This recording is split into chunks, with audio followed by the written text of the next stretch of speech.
Nous sommes aujourd'hui donc pour les travaux de la cinquième édition de notre congrès sur la thématique la pratique vétérinaire à l'ère de la digitalisation.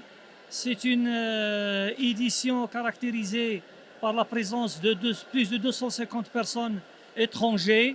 On a eu des personnalités et des spécialistes en la matière qui viennent de l'Europe et qui viennent du Maroc, bien sûr. C'est une occasion pour nos chers vétérinaires de partager leur expérience dans ce domaine.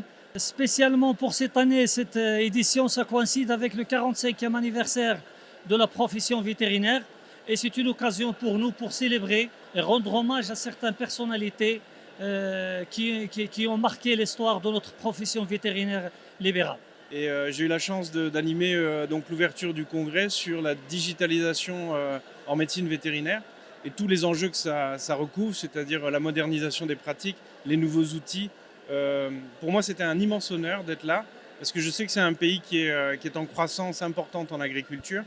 Et pour nous, il y a des défis qui nous font plaisir parce que chez nous, on est un peu parfois bloqué dans le cadre, alors qu'ici, tout est possible. Donc pour moi, c'était une grande joie d'avoir beaucoup d'interactions, beaucoup de questions et beaucoup de gens qui sont prêts à faire de l'innovation au Maroc. Aujourd'hui, j'ai le plaisir de participer à la cinquième édition de l'édition du groupement technique des vétérinaires au Maroc, qui organise des journées scientifiques pour échange, pour transfert technologie, en même temps pour débattre le thème de la digitalisation dans l'ère, la pratique vétérinaire à l'ère de la digitalisation. Donc c'est un thème qui est très important, qui rentre dans le cadre de la pratique vétérinaire, soit dans pour la gestion des clients, soit pour l'échange, soit pour le suivi.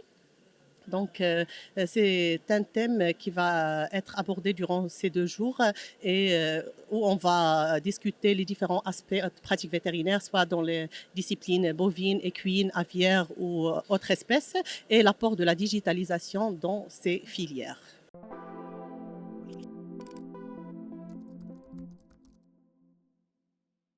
خليوا إعجاب الفيديو باش يوصلوكم آخر المستجدات.